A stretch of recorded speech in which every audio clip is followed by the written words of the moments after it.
चलिए आज हम लोग जानेंगे विंडो एसी में गैस चार्ज करने की विधि। मतलब जो हमारी विंडो एसी होती है उसमें हम गैस चार्ज करें तो किस प्रकार से करें, कौन कौन सी प्रक्रियाएं अपनानी चाहिए, उन सब के बारे में जानेंगे। देखिए किसी भी एसी में जब हम गैस चार्ज करने जाते हैं ना, तो गैस चार्ज करते समय हमें 5 प्रक्रियाएं अपनानी चाहिए। मतलब अगर कोई एसी, फ्रिज या कोई भी कूलिंग सिस्टम है, जब हम उसमें गैस चार्ज करते हैं तो गैस चार्ज करते समय अगर 5 प्रक्रियाओं के साथ चार्ज करेंगे तो काफी बेहतरीन होगा। मतलब सब कुछ पूरा सिस्टम बढ़िया से काम करेगा। जिसमें सबसे पहली प्रक्रिया होती है हमारी, जिसको हम बोलते हैं फ्लैक्सिंग करना। पहली प्रक्रिया होती है हमारी फ्लैक्सिंग करना। फ्लैक्सिंग करने का मतलब क्या हुआ? फ्लैक्सिंग करने का मतलब यह होता है कि जो सिस्टम की पाइपें हैं, पाइपों के अंदर कहीं कचरा वगैरह जमा होगा, उस कचरे को बाहर निकालना। बाहर के सिस्टम के नहीं, पाइप के अंदर के कचरे को बाहर निकालने की क्रिया को बोलते हैं फ्लैक्सिंग करना। यानी जो हमारी पहली प्रक्रिया वो होती है फ्लैक्सिंग करना। जो दूसरी प्रक्रिया होती है फ्लैक्सिंग करने के बाद, उसका नाम होता है हमारा प्रेशर चढ़ाना। दूसरी प्रक्रिया जो हमारी होती है वो होती है प्रेशर चढ़ाना। प्रेशर चढ़ाने का मतलब ये होता है कि इसके द्वारा हम पूरे सिस्टम के लीकेज चेक करते हैं। मतलब पाइप में कहीं लीक तो नहीं है, उसको हम चेक करते हैं। कहीं हवा भरे, गैस भरे और गैस उड़ गई, इसलिए हम क्या करते हैं, दूसरी प्रक्रिया में लीकेज चेक करते हैं। मतलब किसी भी एसी फ्रिज में जब हम गैस चार्ज करने जाए तो सबसे पहले हमें फ्लैक्सिंग करना चाहिए। उसके बाद हमें उसमें प्रेशर चढ़ा के उसका लीकेज चेक करना चाहिए। और जब हम लीकेज चेक कर लेते हैं तो अगली प्रक्रिया हमारी होती है वैक्यूम करना। वैक्यूम करने का मतलब ये होता है, वैक्यूम करने का मतलब होता है उसके अंदर की नमी को बाहर निकालना। वैक्यूम करने का मतलब होता है उसके अंदर नमी को बाहर निकालना। मतलब उसके अंदर जब हवा हम भरते हैं ना, तो जब भी कोई भी चीज हो, जैसे आप जानते हैं कोई भी चीज हो, कोई भी जगह हो जहां पे कुछ नहीं होता है वहां पे हवा होती है। तो जो एसी और फ्रिज की जो पाइपें होती है ना, उन पाइपों के अंदर अगर वातावरण की हवा रह गई तो क्या होगा, वो चोक हो जाएगा। चोक क्या होता है जानते हैं ना? चोक एक बहुत बड़ी समस्या होती है जो एसी फ्रिज में सबसे ज्यादा होती है। मतलब किसी कारण पूरे सिस्टम की पाइप में कहीं पर भी अगर कोई कचरा जमा हो गया जिससे गैस का बहाव रुक गया तो उसे हम कहते हैं चोक हो गया। मतलब समझते हैं ना, सर्दी जुकाम में, सर्दी के मौसम में जब सर्दी हो जाता है ना हमें, तो सांस लेने में तकलीफ होती है ना, तो वो क्या होता है, उसको हम चोक बोलते हैं। चोक का मतलब क्या हुआ कि सिस्टम की पाइपों में यदि गैस का बहाव रुक जाए उसे हम चोक कहते हैं। तो देखिए वैक्यूम करना हम क्यों करते हैं? अंदर की हवा को बाहर निकालते हैं। मतलब अगर जो पाइप के अंदर है ना, वातावरण की हवा अगर उसमें है और बाद में हम अपनी जो फ्रियान गैस हमको भरना है, अगर वो गैस भर देंगे तो क्या होगा, अगर वो गैस भर देंगे तो क्या होगा कि पहले वाली हवा को, जो हमारी गैस भर रहे हैं, वो ठंडी गैस जाके हवा को इतना ठंडा कर देगी, वो हवा पानी का रूप धर के बर्फ पकड़ लेती है, यानी बर्फ का रूप धारण कर लेती है। और जब बर्फ बनेगी तो पाइप में कहीं जाम कर देगी, जिसकी वजह से गैस का बहाव रुक जाएगा। तो उसको हम बोलते हैं वैक्यूम करना। यानी अंदर की नमी को, यानी अंदर की हवा को बाहर निकालने की क्रिया को हम बोलते हैं वैक्यूम करना। उसके बाद चौथे नंबर पे हमारा पॉइंट होता है, देखिए फ्लैक्सिंग, प्रेशर, वैक्यूम। और चौथे नंबर पे अब हम जाकर के करते हैं इसमें गैस चार्ज करना। यानी चौथी जो हमारी प्रक्रिया होती है वो होती है गैस चार्ज करना। यानी जब हम ये पहले तो सबसे पहले पाइप के अंदर का कचरा साफ कर लिए, फिर हमने उसको लीकेज चेक कर लिया, फिर हमने उसके अंदर की नमी को बाहर निकाल लिया, अब उसमें भरेंगे अपनी गैस। अब हम गैस चार्ज कर दिए। गैस चार्ज करने के बाद हमारी पांचवी जो प्रक्रिया होती है वो होती है पिंच करना। पांचवी जो हमारी प्रक्रिया होती है वो पिंच करना। पिंच करने का मतलब होता है पूरी तरह से लॉक कर देना कि भैया गैस हम तो इसमें भर चुके हैं, अब ये गैस बाहर नहीं निकलनी चाहिए। उसी को हम बोलते हैं पिंच करना। मतलब अंदर की नमी को, गैस जो भी हम भरे वो गैस पूरा उसमें लॉक कर देना, पाइप को दबा के पिंच कर देना, गैस बाहर नहीं निकलनी चाहिए। हम वैसे भी कर सकते हैं, अगर एनआरवी वाल्व लगाए तो एनआरवी वाल्व को टाइट करते हैं हम। तो ये हमारी 5 प्रक्रियाएं होती हैं। तो इन्हीं पांचों को हम समझेंगे। सबसे पहले देखिए पूरे सिस्टम को एक बार थोड़ा सा समझते हैं शॉर्ट में। देखिए एसी के सिस्टम में हमारे सबसे पहले क्या होता है, एक कंप्रेसर मोटर होता है। कौन सा कंप्रेसर होता है? ये रोटरी कंप्रेसर होता है। कंप्रेसर में जानते हैं ना, 2 लाइनें होती हैं, एक सक्शन और डिस्चार्ज। डिस्चार्ज लाइन से यहां से गैस निकली और गैस निकल के कहां जाएगी, कंडेंसर में। गैस निकल के कहां जाएगी, कंडेंसर में। देखिए ये पाइप है और ये कंप्रेसर मोटर है। कंप्रेसर का कार्य ये होता है गैस को एक लाइन से खींचना, दूसरी से फेंकना। यहां से गैस को सक्शन लाइन, यहां इधर से खींचेगा गैस को, ये एक पाइप है, इधर से खींचेगा और ये डिस्चार्ज लाइन के माध्यम से बाहर करेगा। यहां से गैस निकल के जाएगी कंडेंसर में। कंडेंसर क्या करेगा, कंडेंसर गैस को घुमा घुमा के ठंडा करके वेपर से द्रव में यानी भाप को पानी बनाता है। ये पानी बनाएगा, उसके बाद गैस जाएगी, यहीं पे फिल्टर लगा है, फिल्टर में, फिल्टर उसको छान कर शुद्ध कर देगा। उसके बाद अगला पार्ट जो हमारा होता है वो जाता है कहां, फिल्टर के बाद निकल के जाता है हमारा अगला पार्ट है कैपिलरी ट्यूब। ये जो कैपिलरी ट्यूब है ये जाती है हमारा आगे एवापोरेटर में, और ये कैपिलरी ट्यूब एक भी होती है, दो भी हो सकती है और तीन भी हो सकती है। कैपिलरी ट्यूब सीधे पहुंचाएगी गैस को एवापोरेटर तक, और एवापोरेटर के फिर दूसरे पाइप से जब गैस निकल के आएगी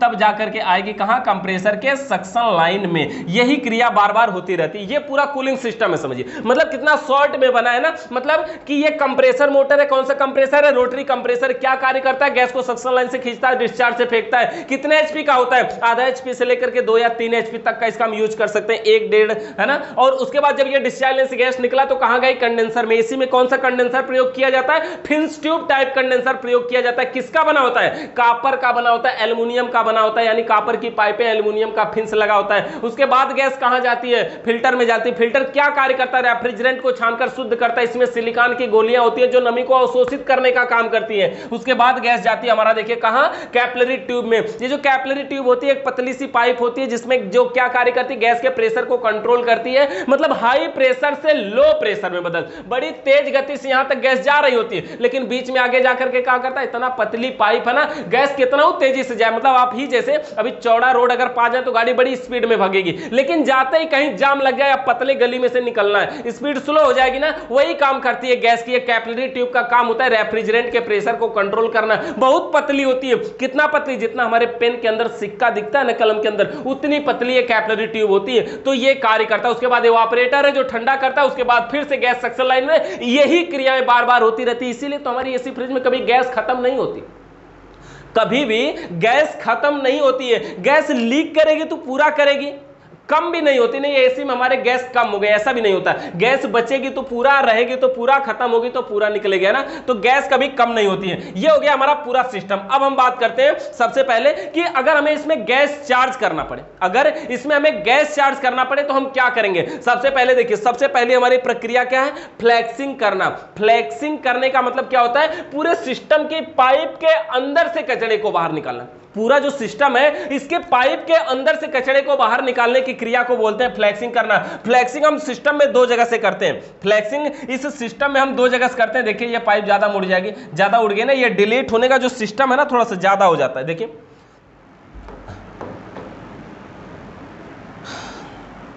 तो हमें यहां से करना है फ्लैक्सिंग। फ्लैक्सिंग करने के लिए देखिए हम क्या करते हैं, दूसरा कलर ही ले लेते हैं ना। यहां से सबसे पहले हम क्या करेंगे, फिल्टर के आउटपुट, यानी ये कंडेंसर का जो आउटपुट है ना, ये कंडेंसर है, यहां पे फिल्टर है, यहां से हम फिल्टर को क्या करेंगे, हटा देते हैं। ये जो फिल्टर लगा है, फिल्टर को यहां से हटा देते हैं। फिल्टर हटा दिए, अब क्या हुआ, अब कंप्रेसर को, ये जो हमारे सिस्टम का कंप्रेसर, इसको हम चालू करेंगे। यानी कि सबसे पहले शुरू से समझते हैं। सबसे पहले हमें क्या करना है, फ्लैक्सिंग। फ्लैक्सिंग का मतलब सिस्टम की पाइपों के अंदर के कचरे को बाहर निकालना है। तो इसके लिए हम क्या करेंगे, सबसे पहले कंप्रेसर कंप्रेसर बंद रहेगा, इसके अंदर गैस नहीं होनी चाहिए, गैस निकाल देंगे बाहर। उसके बाद हमें क्या करना है, ये जो कंडेंसर है ना, कंडेंसर के जो आउटपुट होगा, आउटपुट मतलब अगला पार्ट जहां से गैस निकलती है, तो यहां से क्या करेंगे, यहां फिल्टर जो लगा होगा उसको हम काट के निकाल देंगे, चाहे वेल्डिंग गन से गर्म करके निकाल देंगे। वेल्डिंग गन से गर्म करने में हम यही ध्यान देंगे कि इसमें गैस नहीं होनी चाहिए। ऐसा ना हो कि गैस भी भरी और गर्म करने लगे तो विस्फोट कर जाएगा ना, तेज से निकलेगी गैस। तो हमें क्या करना है, सबसे पहले कि गैस तो उड़ाई देना है। उसके बाद ये कंडेंसर के आउटपुट में लगे फिल्टर को काट के या वेल्डिंग गन से गर्म करके अलग कर देंगे।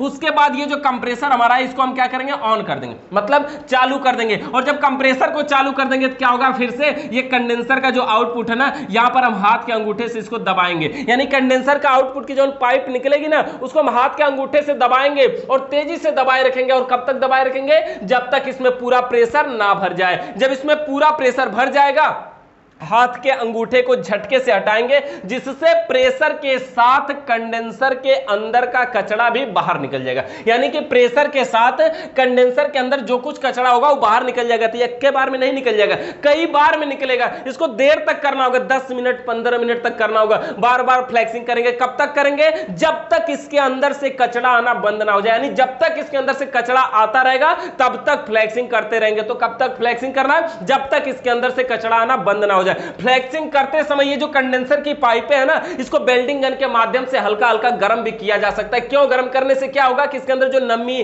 तेल, बर्फ वगैरह कहीं पे जमा होगा वो यहां से निकल करके बाहर निकल जाएगा। जब हम झटका से मारेंगे ना, प्रेशर के साथ कंडेंसर के अंदर का कचरा भी बाहर निकल जाएगा। तो इस प्रकार से ये कार्य करता है। अच्छा, कंडेंसर को हमने साफ कर लिया। देखिए फ्लैक्सिंग 2 जगह से करते हैं। पहली फ्लैक्सिंग हमने बताया आपको, कंडेंसर साफ हो गया, कंडेंसर के अंदर का सारा कचरा बाहर निकल गया। अगली प्रक्रिया हमारी क्या होगी, अगली प्रक्रिया होगी हमारी एवापोरेटर की फ्लेक्सिंग। यहां पे मिटा के देखते हैं क्या मिटता है। देखिए अगली जो प्रक्रिया होगी हमारी वो एवापोरेटर की फ्लेक्सिंग होगी। जब हमारी कंडेंसर साफ हो जाए ना, हम क्या करेंगे, यहाँ पे फिल्टर वगैरह लगा करके जैसे हमारा जुड़ा हुआ था वैसे ही जोड़ देंगे। फिल्टर लगा करके सब कुछ उसी प्रकार से हम यहाँ पर अपना जोड़ देंगे जैसे हमारा फिल्टर था। यहाँ पे हो गया हमारा फिल्टर, ठीक है। नया फिल्टर प्रयोग कर लेंगे। ये भी ध्यान देंगे जब भी हम एसी या फ्रिज के सिस्टम की फ्लेक्सिंग करते हैं, पाइप को काटते हैं, कुछ दिन बाद गैस भरते हैं ना, तो फिल्टर को हमेशा बदल देना चाहिए। क्यों? फिल्टर ज्यादा महंगा भी तो नहीं आता है, पहली बात। दूसरी बात, इसके अंदर जितना भी पूरे सिस्टम का कचड़ा उचड़ा होता है ना, सब आके फिल्टर में रुका रहता है। और जब हम फिल्टर को ही बदल देते हैं तो फिल्टर साफ हो गया।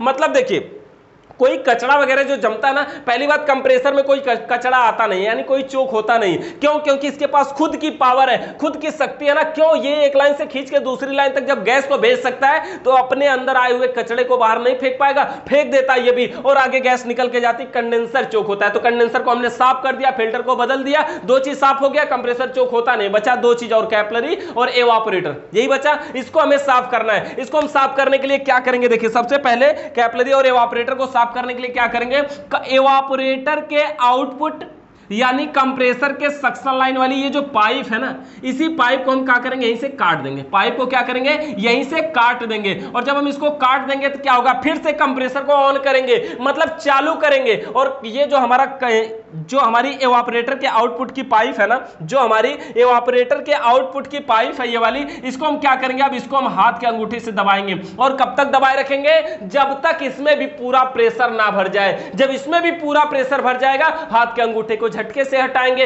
उसी तरह से, और यह प्रक्रिया कब तक करेंगे? जब तक एवापोरेटर से कचरा आना बंद ना हो जाए। मतलब समझ गए? यानी यहां से हमने कंडेंसर को फ्लेक्सिंग किया, फिल्टर को बदल दिया, कैपिलरी और एवापोरेटर का यहां से सीधा जब हम यहां से काट देंगे पाइप ना, जो गैस यहां आएगी वो यहां डिस्चार्ज लाइन से निकल के कंडेंसर, फिल्टर, कैपिलरी, एवापोरेटर होते हुए तभी तो इसमें पूरा प्रेशर भरेगा ना, यहां से होते हुए निकलेगी। उसके बाद यहां से हम फ्लेक्स कर रहे हैं, यहां से अंगूठे से दबाए, अब जो कुछ कचरा होगा वो एवापोरेटर का भी यहां से बाहर निकल जाएगा। और यह प्रक्रिया कब तक करेंगे? जब तक एवापोरेटर से कचरा आना बंद ना हो जाए। जब यहां से कचरा आना बंद हो जाए, क्लियर हो गया? हाँ, दोनों पाइपें हमारी साफ हो गई, फ्लेक्सिंग कंप्लीट, यानी पाइप के अंदर का कचरा हमारा बाहर निकल चुका है। अब हम क्या करेंगे? अब हमारी होगी दूसरी प्रक्रिया। देखिए ये जो यहां पर लगा हुआ है ना, यहां से हम इसको हटा लेते हैं। ये सक्शन लाइन हमारा देखिए सब क्लियर हो गया। दोनों पाइपें हमारी कंडेंसर एवापोरेटर दोनों साफ हो गया, फिल्टर बदल दिया, कैपिलरी एवापोरेटर के साथ हो गई है। और जो हमारा कंप्रेसर है इसमें चोक होता नहीं, क्यों? इसके पास खुद की पावर है, ठीक है। तो यहां से अब हम क्या करते हैं, अब हम इसको देखिए यहां पे क्या होता है। पहली प्रक्रिया हमारी कंप्लीट हो गई, फ्लेक्सिंग करना। फ्लेक्सिंग करने के बाद दूसरी जो हमारी प्रक्रिया होती है वो होती है प्रेशर चढ़ाना। दूसरी जो प्रक्रिया होती है वो होती है हमारी प्रेशर चढ़ाना। प्रेशर चढ़ाने का मतलब ये होता है पूरे सिस्टम में हम हवा भरेंगे। क्यों प्रेशर चढ़ाते? फ्लेक्सिंग करने के तुरंत बाद क्यों प्रेशर चढ़ाते हैं? क्योंकि पाइप को अभी हमने दो ही जगह से काटा था ना, फिल्टर को भी हमने बदल दिया। पाइप के अंदर के कचड़े को बाहर निकालने के लिए पाइप को एक बार यहां काटा, एक बार यहां काटा, दो जगह काटा। अब दो जोड़ बना है ना, इन जोड़ों पे लीकेज भी तो हो सकता है। वो जोड़ देखिए हमने यहां सक्शन लाइन में भी काटा था, यहां भी जोड़ हो सकता है, यहां भी लीकेज हो सकता है। तो ये जो जोड़ है यहां पे लीकेज होने के चांस है, इसलिए बिना लीकेज चेक किए हम गैस चार्ज नहीं कर सकते। गैस चार्ज लीकेज चेक करने के बाद ही करेंगे। कैसे करेंगे? देखिए अब हम क्या करना है, दूसरी प्रक्रिया प्रेशर चढ़ाना यानी लीकेज चेक करना। तो दूसरी प्रेशर चढ़ाने के लिए सबसे पहले तो बड़ी जरूरत है, एक हमको कंप्रेसर की जरूरत पड़ेगी अलग से। एक अलग से कंप्रेसर ले आएंगे। कौन सा कंप्रेसर होगा हमारा? देखिए नॉर्मल कंप्रेसर हमारा होगा। ये जो फ्रिज से निकला हुआ कंप्रेसर है ना, वो भी काम कर देगा। यानी एसी का हो चाहे फ्रिज का हो, कोई फर्क नहीं पड़ता, यानी फ्रिज वाला कंप्रेसर भी काम कर देगा। ये इसका डिस्चार्ज लाइन है, ये इसका सक्शन लाइन है, ये इसका चार्जिंग लाइन है। ध्यान से देखिएगा, discharge line, suction line, charging line. तो कोई भी कंप्रेसर मोटर हो, ये फ्रिज वाला है, तो कोई भी कंप्रेसर मोटर हो उसको हमें वर्कशॉप कंप्रेसर बनाना पड़ेगा। मतलब इस कंप्रेसर का नाम हो गया वर्कशॉप कंप्रेसर। वर्कशॉप कंप्रेसर ये मिस्त्री लोगों को कहां से मिलेगा? कहीं से सेकेंड हैंड लोन खरीद सकते हैं यार। जब आप एसी फ्रिज का काम करने लगेंगे ना तो बहुत सारा कंप्रेसर मिलने लगेगा। तो ये हमारा हो गया वर्कशॉप कंप्रेसर। इसके अलावा हमको एक गेज की जरूरत है, और यहां पे हम प्रेशर भरने जा रहे हैं तो प्रेशर गेज की जरूरत। हमने ये चीज टूल्स में समझाया हुआ था कि कब हमें प्रेशर गेज लगाना है, कब हमें कंपाउंड गेज लगाना है। यहां पे समझिए, यहां पे अब हम जो गेज यूज करने जा रहे हैं, जो प्रयोग करने जा रहे हैं, वो होगा हमारा प्रेशर गेज। अगर हम कंपाउंड गेज का यूज कर रहे हैं तब भी कोई ज्यादा दिक्कत नहीं है, काम कर सकते हैं। देखिए यहां पे इसका हैंडल होता है और इसमें ऐसे घड़ी के आकार का होता है, ये घड़ी के आकार का होता है, इसमें सुई चलती है। ये हो गया ना ये पॉइंट, ये घड़ी के आकार का होता है और इसमें सुई चलती है। ये ब्लू कलर का होता है। अच्छा, जो प्रेशर गेज होता है ना, ब्लू नहीं, वो रेड कलर में होता है यार।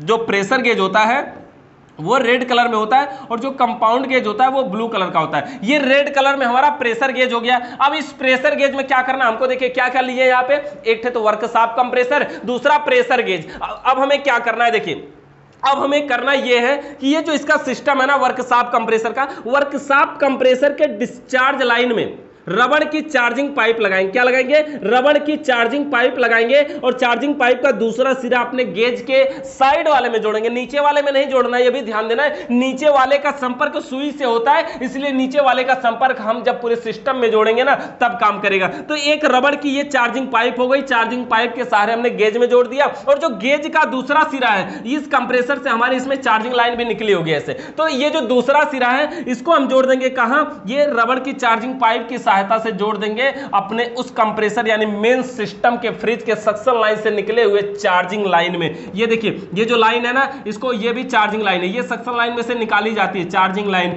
यानी कि देखिए एक चीज और, ये जो कंप्रेसर है इसमें 3 लाइन निकलती है, सक्शन डिस्चार्ज चार्जिंग, लेकिन ये जो कंप्रेसर इसमें से चार्जिंग लाइन, ये सक्शन लाइन में से ही चार्जिंग लाइन निकालना पड़ता है। ये इस प्रकार से होता है। देखिए पूरा सिस्टम तैयार है, हमें क्या करना है, प्रेशर चढ़ाना है। प्रेशर का मतलब इसमें प्रेशर भर के चेक करना है पूरे सिस्टम में कहीं लीकेज तो नहीं है। लीकेज चेक करते हैं कैसे, देखिए सबसे पहले ये जो पूरा सिस्टम है, ये फ्रिज का सिस्टम है, ये कंप्रेसर मोटर बंद रहेगा, समझ लीजिएगा। फ्रिज का जो कंप्रेसर है वो बंद रहेगा और जो हमारे एसी का कंप्रेसर है वो बंद रहेगा। हमें क्या करना है, अब इस वर्कशॉप कंप्रेसर को ऑन करना है, मतलब चालू करना है, ठीक है। जब हम इस कंप्रेसर को चालू करेंगे तो क्या करेगा, गैस को सक्शन लाइन से क्या करेगा, खींचेगा, और जब सेक्शन से खींचेगा तो करेगा क्या, डिस्चार्ज से बाहर कर देगा। ये डिस्चार्ज लाइन है ना, यहां से गैस को निकाल देगा, बाहर कर देगा, और गैस निकल के कहां जाएगी, ये जो गेज है हमारा, कौन सा गेज है, प्रेशर गेज है। कौन सा गेज है, प्रेशर गेज। प्रेशर गेज से होते हुए, समझ रहे ना, मतलब वर्कशॉप कंप्रेसर को ऑन किया, डिस्चार्ज लाइन से गैस को बाहर निकाला, यहां से गैस निकल के कहां गई, प्रेशर गेज में। प्रेशर गेज का ये जो हैंडल है ना ये ऑन है, मतलब ये चालू है। जब ये चालू रहेगा तो गैस निकल के इधर जाएगी पूरे सिस्टम में, ये चार्जिंग लाइन से, चार्जिंग लाइन के सारे पूरे सिस्टम की पाइपों में प्रेशर भराएगा। क्या भराएगा, प्रेशर, हवा भराएगा। वो हवा कौन, गैस नहीं भरा रही है, वातावरण की हवा भरा रही। कहां से आ रही है हवा, इस सक्शन लाइन में खींच के फेंक रहा है ना, यही वाली हवा इसमें भरा रही है। तो पूरे सिस्टम में प्रेशर भराएगा। तो कितना हमें भरना चाहिए, जो गेजवा लगा है ना, गेज, इस गेज की सुई देखेंगे ऐसे धीरे धीरे धीरे धीरे ना ऐसे ऊपर बढ़ेगी, और जब इस गेज की सुई लगभग 250 से 350, मतलब यहीं पे लिखा रहेगा 250 से 350, अगर ये सुई वहां उसके बीच में लगभग पहुंच जाए तो समझिए प्रेशर हम चढ़ा चुके, बस हो गया हमारा प्रेशर चढ़ाना। यानी कि देखिए सबसे पहले हमने क्या किया, यहां पे वर्कशॉप कंप्रेसर लिया, प्रेशर गेज लिया और 2 रबड़ की चार्जिंग पाइप लिया। वर्कशॉप कंप्रेसर के डिस्चार्ज लाइन में एक चार्जिंग पाइप को जोड़ा,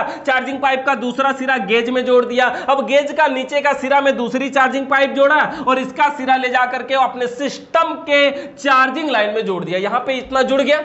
जुड़ने के बाद अब हम क्या करेंगे, वर्कशॉप कंप्रेसर को ऑन किया, मतलब चालू किया। वर्कशॉप कंप्रेसर ने गैस को सक्शन लाइन से खींचा, डिस्चार्ज से बाहर किया, यहां से गैस निकल के गई, प्रेशर गेज से होते हुए पूरे सिस्टम की पाइपों में गैस भर गई, पूरे सिस्टम की पाइपों में। और कब तक भरेंगे, जब इसकी सुई 250 से 350 तक पहुंच गई है। हो गया, इसकी सुई जो है वो 250 से 350 तक पहुंच गया। बहुत ज्यादा प्रेशर नहीं भरना है। ज्यादा भरने में क्या प्रॉब्लम हो सकती है, जहां पे पाइप कहीं कमजोर होगी वहां पे लीकेज हो सकता है। ट्यूब में हवा ज्यादा क्यों नहीं भरते, काहे कि ट्यूब फट जाएगा। उसी तरह से इसमें भी ज्यादा हवा क्यों नहीं भरेंगे, क्योंकि पाइप जहां कमजोर होगी वहां से पहले फट जाएगी। तो यहां से जब इसकी सुई 250 से 350 तक पहुंच जाए ना, करेंगे क्या, हाई हैंडल जब है ना इसको ऑफ कर देंगे, मतलब इसको बंद कर देंगे। हैंडल को बंद कर दिया, हो गया ना, हैंडल हमारा क्या हो गया, बंद हो गया। हैंडल को हमने इसमें बंद कर दिया, कंप्रेसर को भी ऑफ कर दिया, कंप्रेसर भी बंद हो गया, पूरा सिस्टम बंद। ये जो सुई है वो 250 तक अगर हमने चढ़ाया था तो सुई 250 में रुकी होनी चाहिए कि नहीं, रुकनी चाहिए ना। अगर सुई रुकी है तो इसका मतलब पूरा सिस्टम सही है, और अगर सुई धीरे धीरे नीचे आ रही है इसका मतलब इस सिस्टम में लीकेज है। कंफर्म है, यानी पूरे सिस्टम में जो हमने हवा भरा उसका निचला सिरा यहां जुड़ा है, हैंडल को हमने बंद कर दिया, कंप्रेसर भी बंद है, सुई 250 तक हमने चढ़ाया था वही रुकी होनी चाहिए। और अगर वो सुई धीरे धीरे नीचे आ रही है इसका यह मतलब हुआ सिस्टम में कहीं ना कहीं लीकेज है, गैस लीक कर रही है, गैस निकल रही है, हमें 15-20 मिनट तक इंतजार करके देखना होगा। अगर ये सुई नीचे आ रही है, फिर से इसमें हमें लीकेज चेक करेंगे। कैसे चेक करेंगे? साबुन या शैंपू का झाग बनाएंगे। साबुन या शैंपू कोई जग या कुछ किसी भी बर्तन में ले लेंगे, थोड़ा सा उसको झाग बनाएंगे। झाग बना के क्या करेंगे? कोई सोखता उगता टाइप का कोई कपड़ा लेकर के सभी जोड़ों पे चेक करेंगे। कहां पे? जोड़ों पे। सबसे पहले जोड़ों पे चेक करेंगे, क्योंकि जोड़ों पे लीकेज होने के चांस सबसे ज्यादा होते हैं। क्योंकि जो जोड़ होते हैं ना, अभी तो हमने उसको काटा था, अभी तो नया फिल्टर लगाया, अभी तो हमने वेल्डिंग करके जोड़ा, पता नहीं सही जुड़ा है कि नहीं जुड़ा है। तो सबसे पहले हमें कहां चेक करना है? जोड़ों पर चेक करना है। यानी लीकेज की जो संभावना है ना, वो जोड़ों पर ही होती है। बीच में लीकेज होने के चांस बहुत कम होते हैं, बहुत कम, समझिए 5 या 10% चांस है, बाकी 95% चांस है कि जो आपने जोड़ा है वही लीकेज है। तो उसी को हमें चेक कर लेना। कभी कभी लीकेज अगर बड़ा होता है तो प्रेशर चढ़ाते समय ही पता चलने लगता है, हवा निकलती है, आवाज करती है ना, वैसे ही पता चल जाता है। लेकिन बाद में कभी कभी बहुत हल्का होता है ना, तो भी हमें चेक करना चाहिए ना। तो इस प्रकार से हमने क्या किया कि पूरे सिस्टम के अंदर के लीकेज को चेक कर लिया ना। यानी लीकेज चेक करने के लिए हमने एक वर्कशॉप कंप्रेसर प्रेशर गेज लगाया और पूरे सिस्टम में प्रेशर भरा, लीकेज चेक हो गया। यानी अब मान लीजिए सुई नीचे नहीं आ रही है, तो क्या करेंगे? अब हमारी जो अगली प्रक्रिया है, वो अगली प्रक्रिया हमारी होती है प्रेशर चढ़ाने के बाद होता है हमारा अगली प्रक्रिया वैक्यूम करना। प्रेशर चढ़ाने के बाद जो होता है हमारा अगली प्रक्रिया जो होती है, वो होती है वैक्यूम करना। वैक्यूम करने का मतलब समझिए, वैक्यूम करने का मतलब ये होता है पूरे सिस्टम के अंदर की नमी को बाहर निकालना। मतलब ये जो सिस्टम है, अब देखिए वैक्यूम करने, प्रेशर हमने भरा है, प्रेशर भरा है, यहां से हम ये पाइप को हम हटा देते हैं, हटा दिए, ये जो हमने ऑफ किया था इसको हम ऑन कर देते हैं, ऑन कर दिया, खोल दिया, इसको खोल देंगे तो जो इसके अंदर हवा भरे वो हवा तो बाहर निकल जाएगी ना। यहां से पूरी हवा निकल गई बाहर, कंफर्म है, पूरी हवा निकल गई बाहर, सुई आ गई जीरो पे। लेकिन कितना भी हवा निकल जाए उसमें कुछ ना कुछ हवा जरूर रह जाती है। क्यों? क्योंकि जहां पे कुछ नहीं होता वहां पे हवा जरूर होती है। जहां पे कुछ नहीं होता वहां पे वातावरण की हवा जरूर होती है। उसी हवा को हमें निकालना है, जो कि हमारी अगली प्रक्रिया है वैक्यूम करना। यानी सिस्टम के अंदर की नमी यानी हवा को बाहर निकालने की क्रिया को वैक्यूम करना बोलते हैं। यहां पर ये हमारा हो गया, ये हमारा गेज हो गया। अब हमें क्या करना है? दो काम सिर्फ करना है। ये जो प्रेशर गेज के, ये जो वर्कशॉप कंप्रेसर के डिस्चार्ज लाइन में पाइप जुड़ी थी ना, वर्कशॉप कंप्रेसर के डिस्चार्ज लाइन में जो पाइप जुड़ी थी, इसको हम क्या करेंगे? इसको सक्शन लाइन में जोड़ देंगे। हमने लिख दिया इसको सक्शन लाइन, ठीक है ना, हमने इसको मान लिया। अब आपको क्या करना होगा? पाइप यहां से खोल के सक्शन लाइन में जोड़ना होगा, समझ रहे हैं ना? पाइप को एक साइड से यहां से खोल करके और इसको सक्शन लाइन में जोड़ना होगा। तो हम क्या कर रहे हैं? इसको सक्शन लाइन लिख दे रहे हैं, इसको डिस्चार्ज लाइन, समझ रहे हैं ना? चित्र है ना, ये सब हो जाता है ना? तो ये सक्शन लाइन हो गया। अब और ये जो प्रेशर गेज था, प्रेशर गेज के स्थान पे हम कौन सा गेज प्रयोग करेंगे? अब हम लगाएंगे यहां पे कंपाउंड गेज।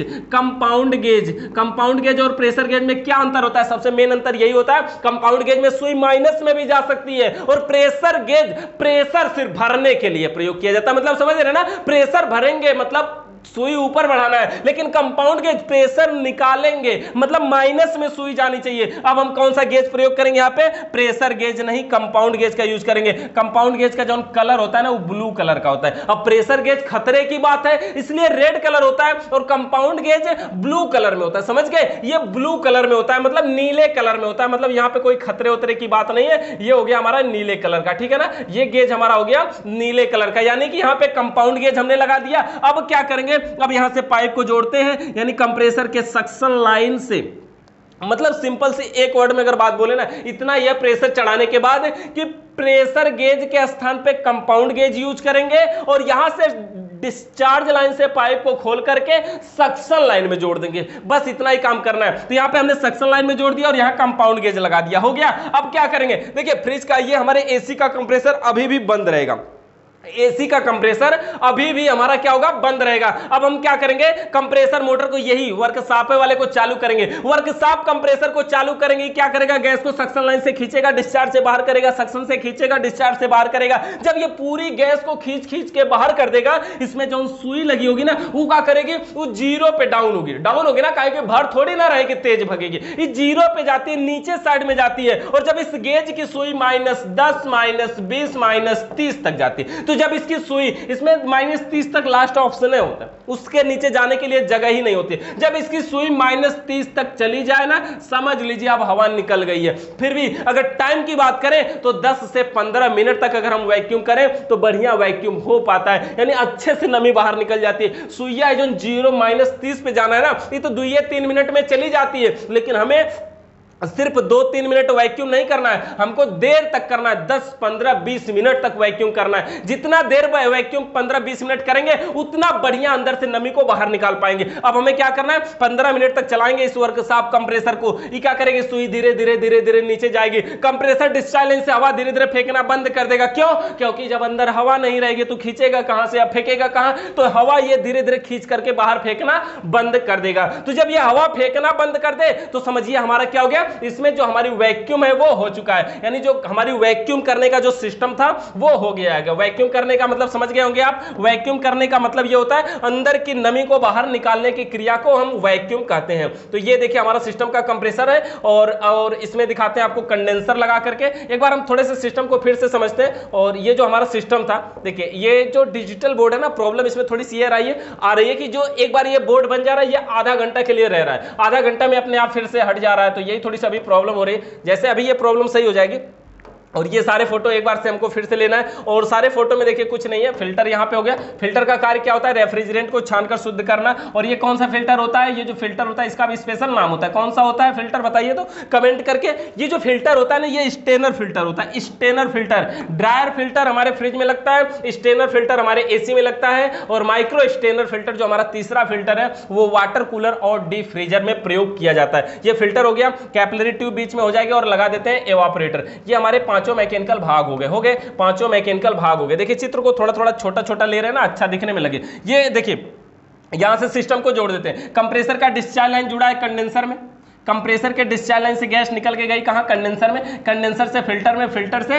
कैपिलरी ट्यूब से एवापोरेटर में। यहां पे देखिए 2 कैपिलरी ट्यूब हो सकती है, 3 भी हो सकती है, और 2 या 3 कब होती है इसको हम आगे समझेंगे। और उसके बाद देखिए ये एवापोरेटर के आउटपुट की पाइप है और इसी में से एक निकली हुई पाइप भी होती है जो कि सक्शन लाइन में से निकलती है, तो हम उसको चार्जिंग लाइन के नाम से जानते हैं। तो इसी में एक और हमारी जो पाइप होती है वो चार्जिंग लाइन होती है। कंफर्म हो गया, ये हमारा पूरा सिस्टम है विंडो एसी का। ये compressor, condenser, filter, capillary tube और एवापोरेटर, ये पांचों मैकेनिकल भाग हो गए। हमारी जो एक पहली प्रक्रिया थी फ्लैक्सिंग करना, मतलब सिस्टम की पाइपों के अंदर से कचरे को बाहर निकालना। दूसरी प्रक्रिया प्रेशर चढ़ाना, मतलब पूरे सिस्टम में अगर कहीं लीकेज है तो उसको चेक करना। और तीसरी प्रक्रिया हमारी हो गई वैक्यूम करना, मतलब अंदर की नमी को बाहर निकालना। और चौथी प्रक्रिया अब क्या करेंगे, गैस चार्ज कर देते हैं ना। अब क्या इंतजार किस बात का ना, अब हम पूरे सिस्टम में क्या करेंगे, गैस चार्ज करेंगे। गैस चार्ज करने के लिए क्या लेंगे, सबसे पहले रेफ्रिजरेंट सिलेंडर, मतलब समझ, रेफ्रिजरेंट, रेफ्रिजरेटर, रेफ्रिजरेशन, रेफ्रिजरेंट, तीनों अलग अलग चीजें होती हैं। रेफ्रिजरेंट, रेफ्रिजरेंट का मतलब होता है जिसमें हम गैस भरते हैं, ठंडा करने वाली, जिसमें गैस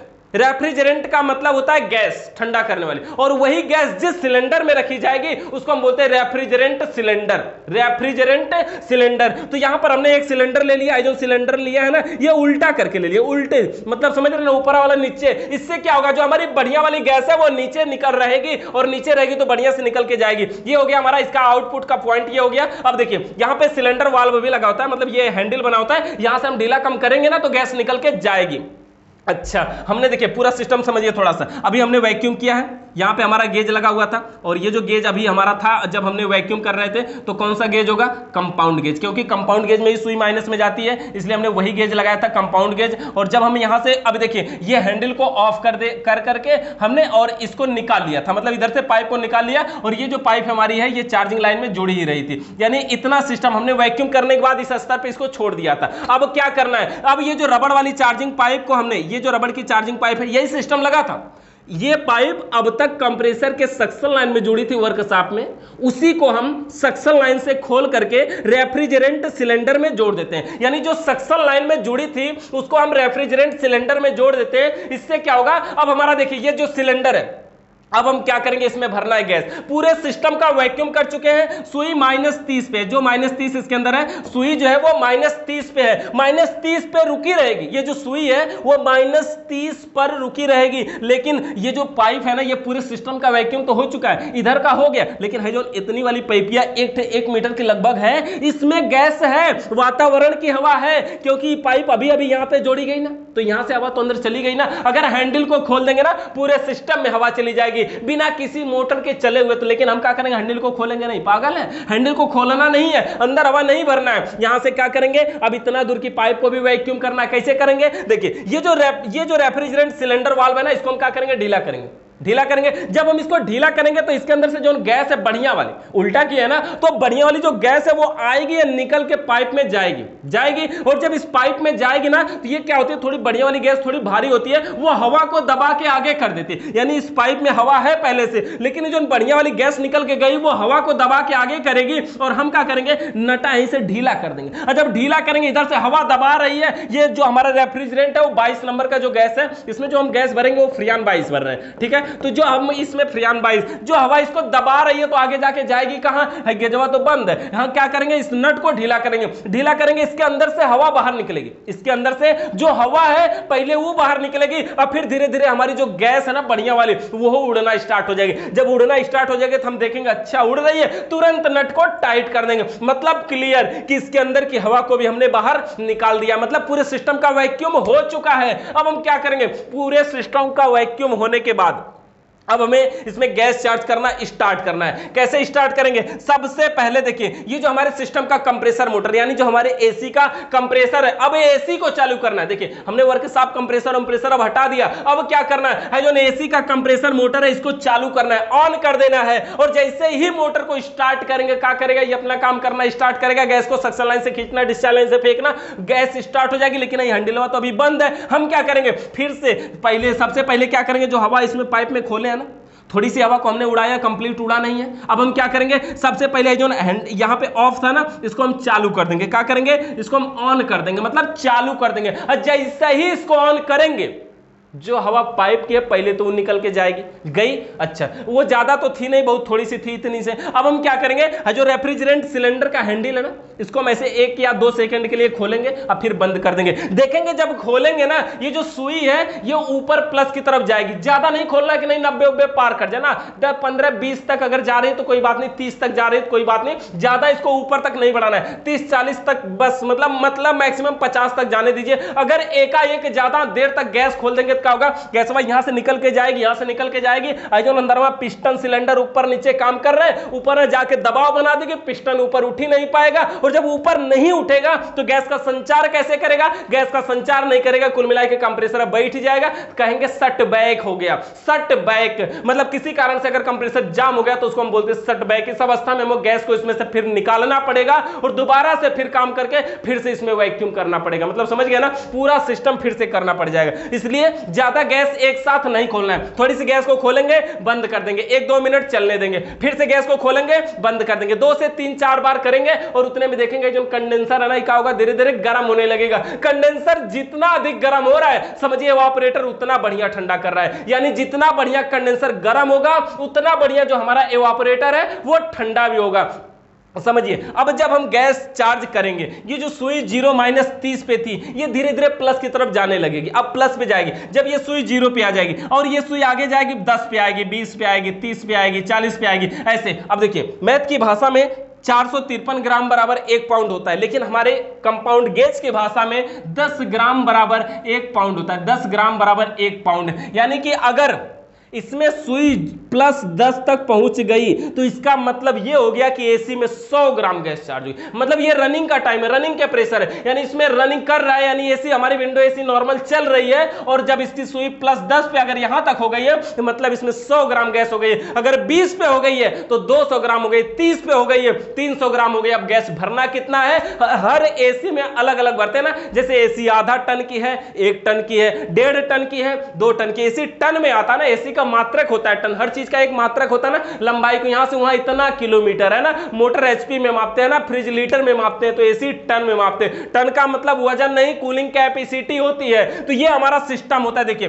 है ना। तो इसकी अगर सुई मान लीजिए आप 300 ग्राम भरना है तो 30 पर करके सुई को 30 पे रनिंग के टाइम अगर हो गया तो छोड़ देंगे, या फिर अगर आपको लगे कूलिंग अच्छा करने लगा तो फिर सुई हुई मत देखिए, छोड़ दीजिए। ये हमारे कूलिंग करने का इसका सिस्टम है, यानी कि इस तरह से हम एसी में गैस चार्ज कर सकते हैं। अब इतना जब हमारा सिस्टम हो जाए, जब हमारी एसी ठंडा करने लगे तो हमारी अगली प्रक्रिया क्या होती है, कुल मिला के सबसे पहले था सिलेंडर उलेंडर हटा लीजिए, यानी उससे पहले तो ऑफ कर लीजिए, मतलब इसको बंद कर लीजिए, हैंडल को बंद कर लेंगे, नहीं तो खोलते ही गैस वैसे उड़ जाएगी जो भरे है ना। तो सबसे पहले हैंडल को बंद कर लेंगे और उसके बाद देखिए ये पूरा सिस्टम हम अपना हटा लेंगे यहां से, और हैंडल को बंद किए हैं। और यहां पे अगर एनआरवी वाल्व लगा है, एनआरवी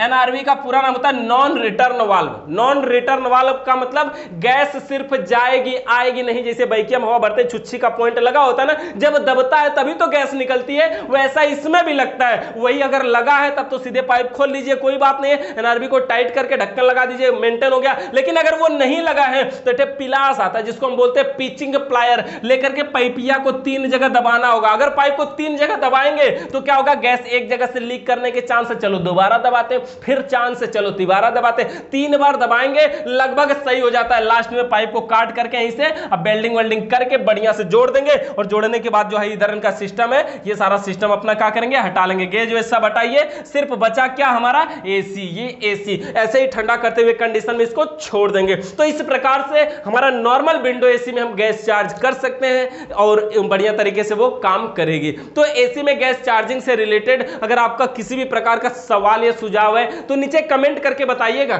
चैनल पे अगर नए आए हैं तो सब्सक्राइब कर लीजिए, बेल आइकन को प्रेस करिए। वीडियो देखने के लिए आप सभी का बहुत बहुत धन्यवाद।